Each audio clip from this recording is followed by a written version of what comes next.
इस तस्वीर को देखिए, एक आदमी सुबह सुबह एनडीए नेताओं से गले मिल रहे हैं, दोपहर में पत्रकारों के कंधे पर थपथपा रहे हैं, शाम को अनुपम खेर से मुलाकात करके साल ओढ़ रहे हैं। यह आदमी हर जगह है, सिर्फ एक जगह नहीं है। संसद के अंदर यह आदमी है देश के गृह मंत्री अमित शाह।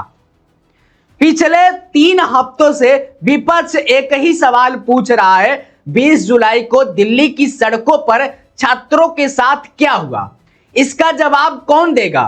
और हैरानी की बात है, अब सवाल सिर्फ विपक्ष नहीं पूछ रहा है, एक सवाल आज उठी है जिसने सबको चौंका दिया है। आज पूरी कहानी समझते हैं। नमस्कार, मेरा नाम है सोनू और आप देख रहे हैं भारत की सच। जो भी बातें होगा सच के साथ होगा। पिछले 3 हफ्तों से संसद ठीक से चल नहीं पा रहा है। हर दिन सदन में कुछ मिनटों में स्थगित हो जाता है।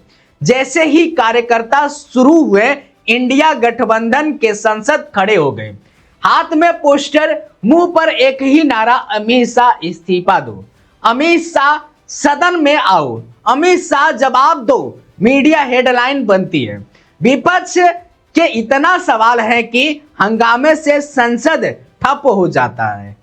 लेकिन असली कहानी इतनी सीधी नहीं है। विपक्ष का कहना है कि हम हंगामा नहीं कर रहे हैं, हम सिर्फ चर्चा मांग रहे हैं और चर्चा सिर्फ गृह मंत्री अमित शाह पर है। 20 जुलाई की घटना पर संसद में जवाब दे। अब सवाल यह है कि अमित शाह जवाब क्यों नहीं दे रहे और लोकसभा अध्यक्ष ओम बिरला इस पर चुप क्यों हैं। इससे पहले कि हम राजनीति में जाएं, एक बात समझिए, 20 जुलाई को दिल्ली की सड़कों पर जो छात्र थे वो किसी पार्टी के झंडे लेकर नहीं निकले थे। वो आम आदमी थे, वो आम बच्चे थे, किसी के बेटे थे, किसी के बेटी थी। पुलिस कार्रवाई में कुछ छात्रों को गंभीर चोट आई है, यह बात सामने आई और इस पर सुप्रीम कोर्ट तक मामला पहुंच चुका है। लेकिन किस हद तक जिसकी जिम्मेदारी है यह अभी भी अदालत और जांच तय करेगी। इतना तय है, जो हुआ है उसका जवाब किसी को देना है।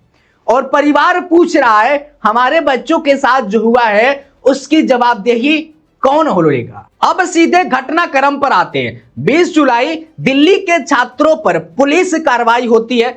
दिल्ली पुलिस केंद्र सरकार यानी गृह मंत्री अमित के अंडर आती है। इसके बाद से विपक्ष लगातार मांग रहा है अमित शाह का सदन में आए और जवाब दे। 3 हफ्ते बीत गए, अमित शाह जवाब देने नहीं आए। इसी बीच संसद में हर दिन का सीन एक जैसा है।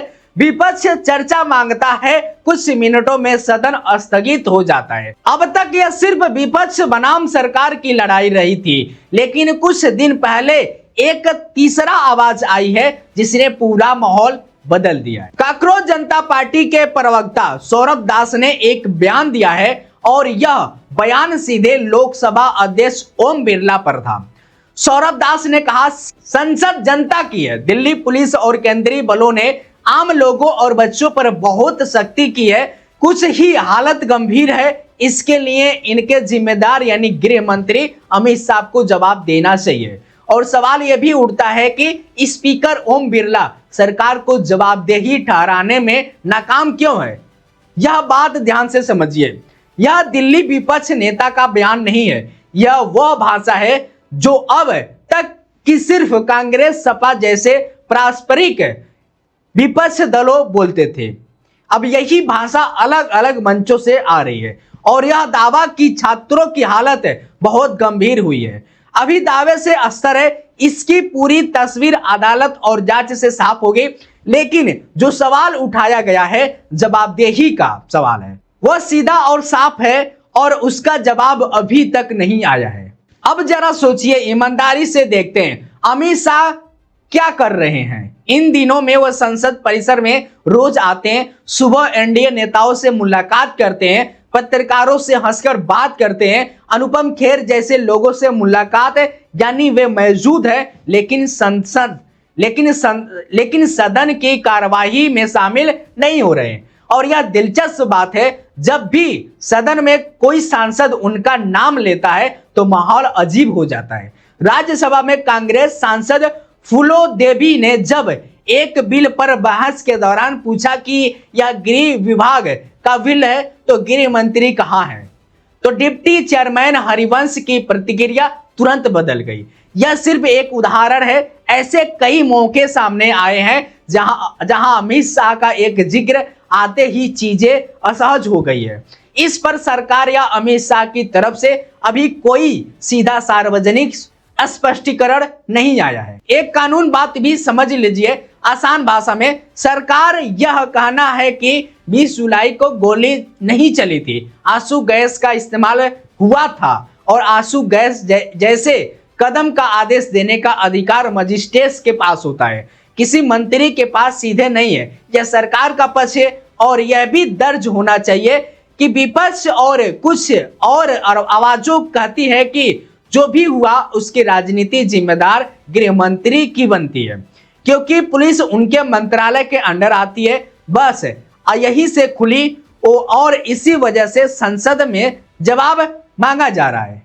अब सबसे संवेदनशील हिस्से पर आते हैं, ओम बिरला की भूमिका। लोकसभा अध्यक्ष का काम है कि निष्पक्ष रहना, हर सांसद को बराबर मौका देना, चाहे वह सत्ता पक्ष हो या विपक्ष का। ओम बिरला खुद कह रहे हैं कि संसद चर्चा का मंच है, नारेबाजी का नहीं, और वो सबको मौका देना चाहते हैं। लेकिन विपक्ष का लंबे समय से आरोप रहा है कि जब विपक्षी सांसद बोलते हैं तो कैमरा उन पर कम फोकस होता है। यह अब तक सिर्फ विपक्ष का शिकायत थी, अब सौरभ दास जैसे बाहरी लोग भी यही सवाल उठा रहे हैं। एक और आरोप है फैसला नहीं स्पीकर की तरह से, इसका भी सीधा जवाब अभी सार्वजनिक तौर पर नहीं आया है। लेकिन जब यह सवाल एक के बाद एक अलग अलग मंचों से उठने लगे तो यह सिर्फ राजनीति नहीं रह जाती, यह संस्था की साख का सलाव बन जाता है। तो असली सवाल यह है, अमित शाह जैसा मजबूत नेता जो हर जगह मौजूद है, संसद के भीतर आने से क्यों बच रहे हैं?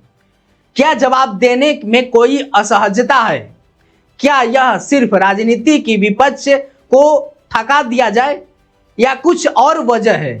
इसका पक्का जवाब अभी किसी के पास नहीं है, ना विपक्ष के पास है ना हमारे पास है। लेकिन जब देश का गृह मंत्री लगातार 3 हफ्ते से सदन से दूर रहे तो यह सवाल पूछना जाना जायज है।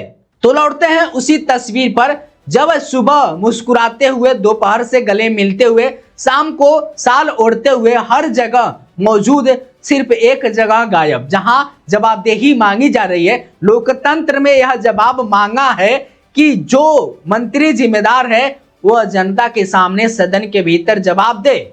यह मांग कोई एक पार्टी की नहीं रह गई है, अब कई आवाजें एक साथ यही कह रही है।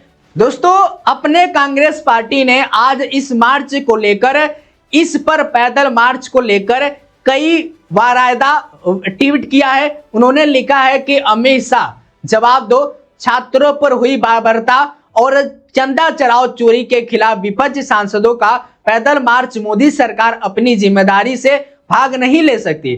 नरेंद्र मोदी और अमित शाह को सदन में आकर जवाब देना होगा। तो गृह मंत्री अमित शाह से एक सवाल, 3 हफ्ते से सांसद क्यों नहीं आ रहे हैं, जबकि बाकी हर जगह मौजूद है? लोकसभा अध्यक्ष ओम बिरला से एक सवाल, क्या आप सरकार से यह पूछ सकते हैं कि गृह मंत्री सदन में कब आएंगे? और आपसे, क्या आपको लगता है कि यह सिर्फ राजनीति है या यह सच में जवाबदेही का सवाल है? कमेंट में बताइए। वीडियो पसंद आए तो शेयर कीजिए, चैनल को सब्सक्राइब करना ना भूलिए। धन्यवाद। जय हिंद, जय भारत।